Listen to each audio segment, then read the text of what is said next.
Uma muito boa noite a todos que eu ainda não tinha cumprimentado, senhoras, senhores, irmãos no Diário Espírita.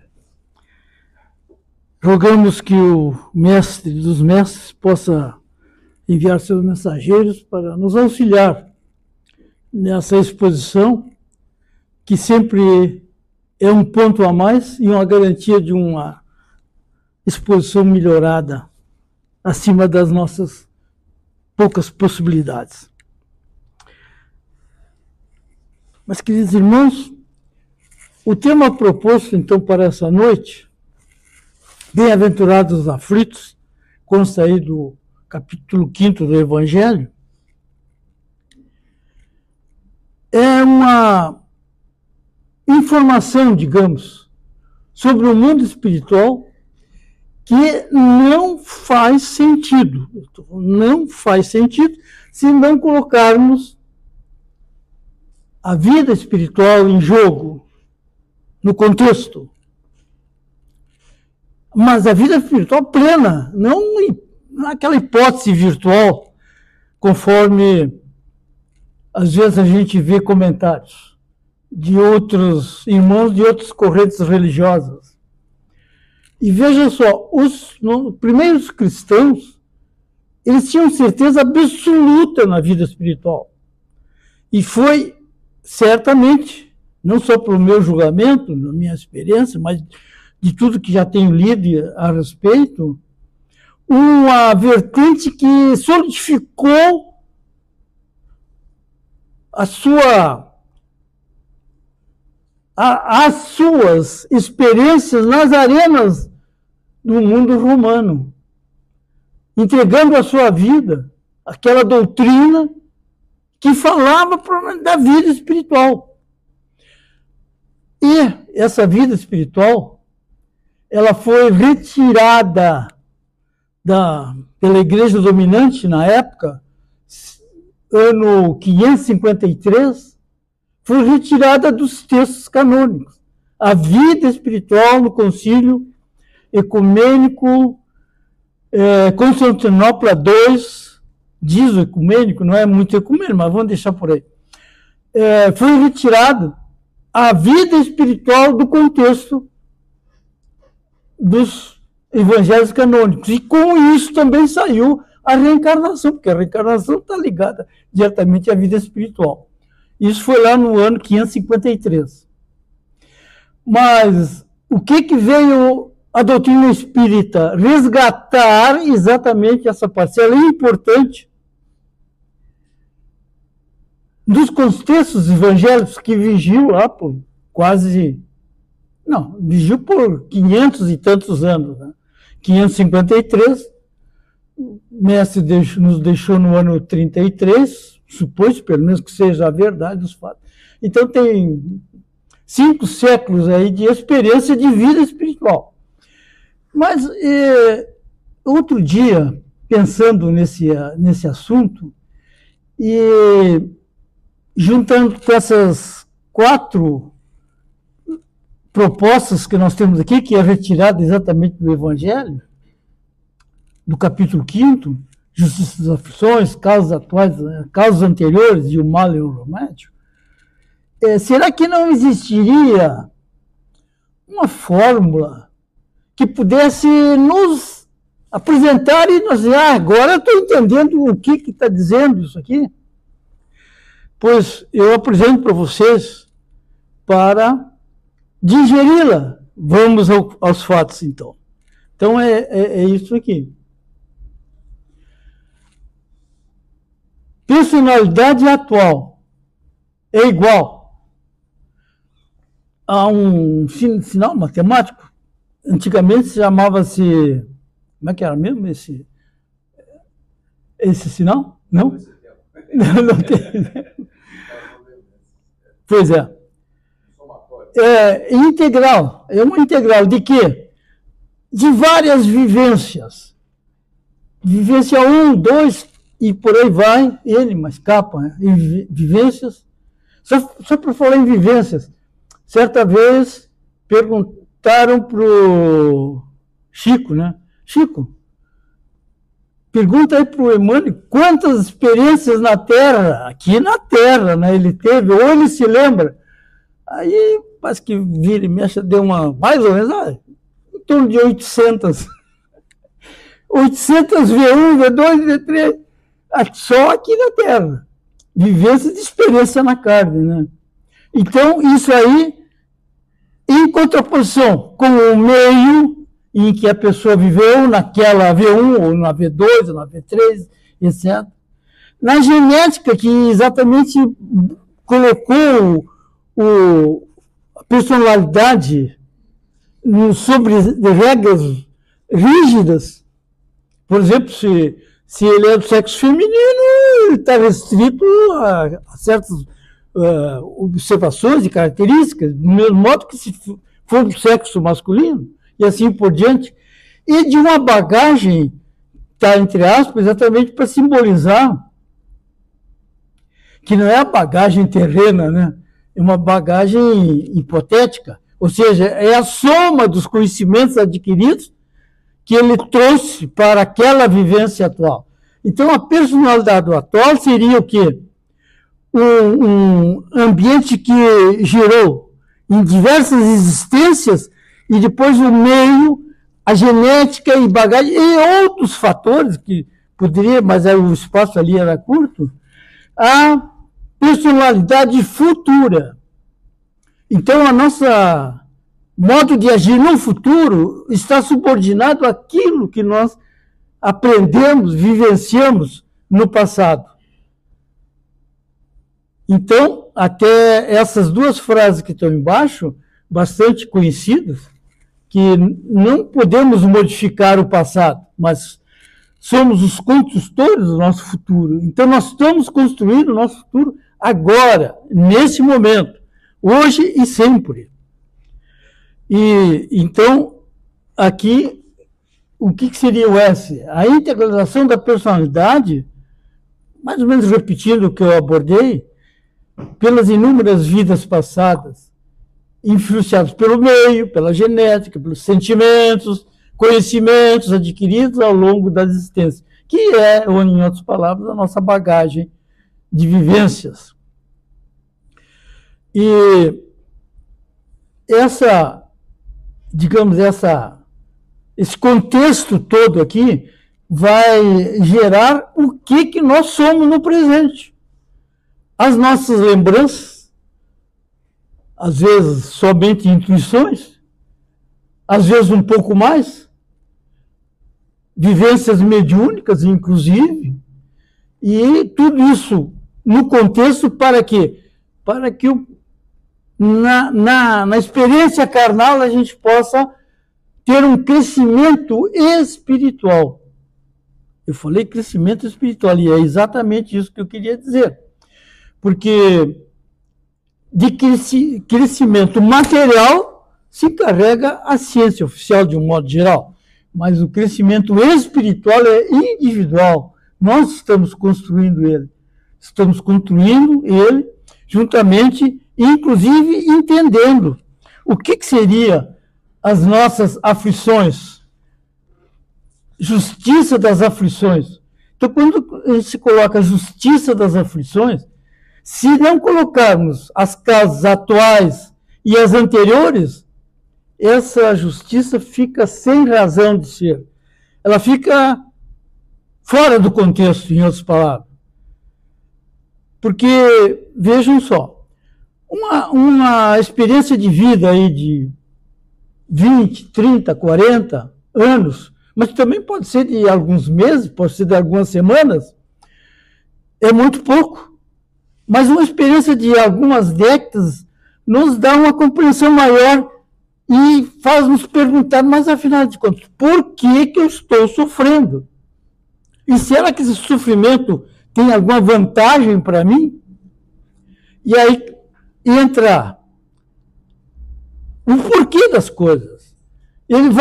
Nós vamos, então, procurar onde está a justiça de uma aflição, não de uma pessoa que,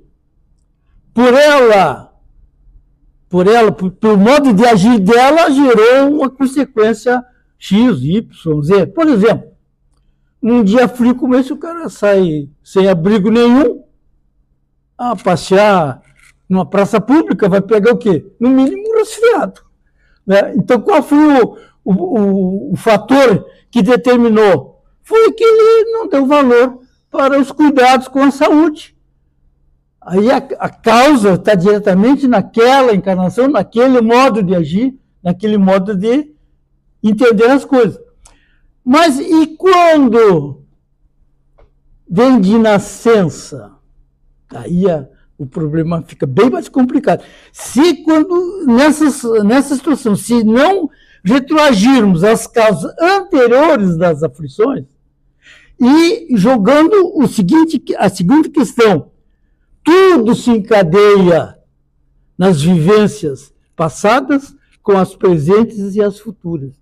Como se encadeia, que eu estou querendo dizer? Que uma tem relação com a outra. O que nós fomos no passado, nós temos as consequências agora no presente. E teremos no futuro, de acordo com conforme agirmos hoje. Então, as causas atuais e as causas anteriores das aflições, elas se ligam nas nossas vivências para que tenhamos na nossa personalidade as nossas dores, as nossas aflições, inclusive quando é de nascença. Porque para quem não bota em questão essas causas anteriores e atuais, como vai entender, por exemplo, uma criança que já nasceu cega, por exemplo? Só por um exemplo. Né? E qualquer outro tipo de doença que possamos imaginar. Essa criança aí, com alguns meses, não tem contato maior com a vida porque ela não tem os órgãos, né, de aparelhos ópticos em condições de aprender o que seja a sua relação com o mundo exterior. E aí, quem olha esse problema dessa criança, se não colocar as causas anteriores e saber que há uma ligação permanente lá com aquela situação anterior e com a vida presente, uma causa e efeito que se prolonga através do tempo e do espaço, para que possa ter uma mínima de uma compreensão do que está sofrendo e por que está sofrendo. Então, o que nos traz esse capítulo 5º do Evangelho? A explicação dos nossos sofrimentos. Por que estamos sofrendo? Por que agimos de tal modo que desencadeou um problema? Que nem esse que eu acabei de citar. O cara se expôs ao frio, pegou um resfriado. Eu estou falando uma coisa bem simples para não ter problema, porque poderia ser um problema bem mais grave, evidentemente. Então, queridos irmãos, essa situação toda nos remete ao que esse capítulo 5º nos orienta.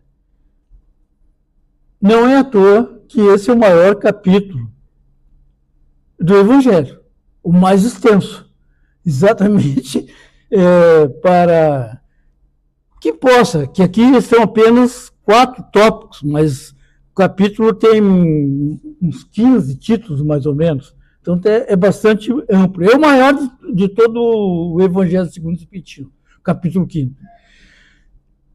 E nos orientando que o que nós estamos passando agora, nesse momento, é um reflexo daquilo que nós geramos no passado. E aí, casos que mais ou menos se tem notícia, por exemplo, as informações não são bem exatas ainda, porque nós estamos no limiar do conhecimento da vida espiritual. É claro que as obras, por exemplo, de André Luiz, lá, relatando a vida no nosso lar, as obras lá de outra que rivaliza com o nosso lar, é Alvorada Nova, lá no Mato Grosso, por Caibar Schutel. Veja só, informação que corre. Vou passar aqui, sem certeza absoluta disso que eu estou falando. Mas é mais ou menos porque, pelo menos na área que eu tenho contato com a doutrina espírita, que o Cairbar Schutel, que desencarnou em 30 de janeiro de 1938, e ele regressou ao mundo espiritual e retomou as suas funções lá na colônia espiritual Alvorada Nova, que é semelhante ao nosso lar, aquela pouco conhecida, é bem verdade. O nosso lar, evidentemente, é bastante mais conhecida que a Alvorada Nova. Mas ele, o Cairbar, é o diretor, era, né, antes de reencarnar na Terra, lá em Matão, não Matão não, numa cidade de São Paulo, depois ele transferiu isso para Matão. E quando regressou, ele voltou a assumir a sua função de diretor geral lá daquela colônia espiritual, segundo é o que consta das minhas informações. Está errado, mas é o que consta. Mas faz sentido, porque foi um cidadão exemplar lá em Matão, e entre outras coisas que eu me lembro agora, fundou em 1905, olha só, no tempo que o espiritismo ainda capengava, um jornal espírita, e 20 anos depois, a Revista Internacional do Espiritismo, em 1925, de amplo conhecimento do qual eu tenho assinatura, tenho uns 40 anos de assinatura dessa revista, tem uma revista lá de antes do ano 2000, né? Importantíssimos assuntos, todos eles de alto relevo. E quem foi o fundador do Cairbar Schutel é esse que... Então faz sentido até dizer que ele retornou e assumiu suas funções, porque se fosse um Sousa Lima da vida, não, isso aí não cabe aqui, né? Tu não está correto tua projeção de que vais assumir alguma coisa importante numa colônia espiritual, que nem foi o caso do Cairbar Schutel. Queridos irmãos, após todas essas considerações, eu quero apresentar para vocês uma história. Uma história que é de um mano nosso, mano no sentido Marlene Maia, no sentido que ele é espírita lá do Paraíba. E outro dia estava fazendo os cálculos aí, quando eu tomei conhecimento primeiro, foi em 2008, já foi há algum tempinho. Já está para ir para os 25 anos, né, por aí. Essa história que eu passo para vocês, exatamente sobre aflições, por isso que eu quis trazer.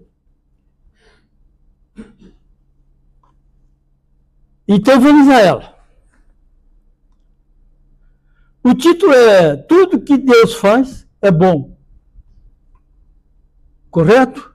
Sem dúvida alguma. Tudo que Deus faz é bom. Então vamos aos versos do Marlene Maia. Assim. Conta uma lenda nortista que em praia muito distante havia um rei desportista que da caça era um amante. Sozinho, jamais caçava, e nas expedições levava o velho sábio Danton, que sobre toda ocorrência falava com experiência. Tudo que Deus faz é bom. O soberano sorria e da frase achava graça, mas ocorreu certo dia um acidente na caça. O seu arco, na caça, ao retesar, decepou seu polegar, que arrancado em dores tais, Lourenço se enfureceu quando o sábio respondeu: é bom tudo que Deus faz. Voltaram então da caçada e já no seu reinado imenso o rei encarcera o sábio. Alegou falta de senso, pois se o dedo for amputado, devia ser lastimado e não comentado naquele tom. Ficou então combinado. Ninguém devia falar. Tudo que Deus faz é bom.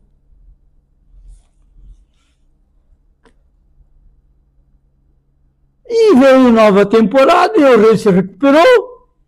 E já como ele gostava das caçadas, marcou logo uma caçada em terras que nunca andou. O seu companheiro estava preso, não se esqueça. Saiu com muita alegria junto à nova companhia. Ambos pensavam iguais, mas logo se tornou caça, perseguido por uma raça de ferozes canibais. Apanhado seu parceiro, foi assado e devorado. E por ordem do feiticeiro, o rei foi examinado.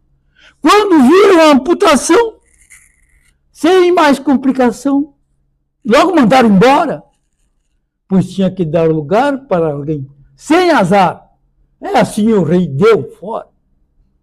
Porque o indivíduo que é machucado, que é aleijado, naquelas culturas aí, significava o quê? Que ele não prestava.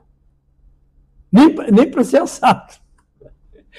Ao chegar ao seu reinado, o que fez o sábio? O que fez o rei? Ao sábio mandou soltar. Certamente uma proposição muito sábia. E chorando emocionado, relatou o seu pesar. Pois se não fosse amputado, estaria aniquilado. Pediu perdão a Danton, coisa rara, né? Viu a crua realidade e aceitou como verdade. Tudo que Deus faz é bom. Mas Danton pediu para dizer, eu é que sou agradecido. Vossa mão, ao me prender, me fez um favorecido. Eu tenho meu corpo inteiro. Se fosse o seu companheiro, seria o fim, Danton. Fui encarcerado da morte, saí poupado. Tudo que Deus faz é bom. Poesia do nosso irmão, Marlene Maia, e com as pequenas modificações que fiz, desde o ano de março de 2008. Isto posto, queridos irmãos, queridas irmãs, vamos pensar um pouco sobre a mensagem e levar para os nossos lares, assimilando-a. Essa mensagem que, no fim, junto com as outras do capítulo 5 do Mestre Nazareno, certamente vão introjetar ao nosso íntimo grandes verdades. Esse do capítulo 5. Pois que essas verdades alavancarão nossa evolução para um mundo melhor, para o mundo regenerado que estamos aí, que está aí batendo as portas para todos nós. E com certeza é urgente que façamos essa transformação, já. Pois, como nos diz o Mestre, são os bons que herdarão a terra. Paz a todos. Um bom retorno aos nossos lares.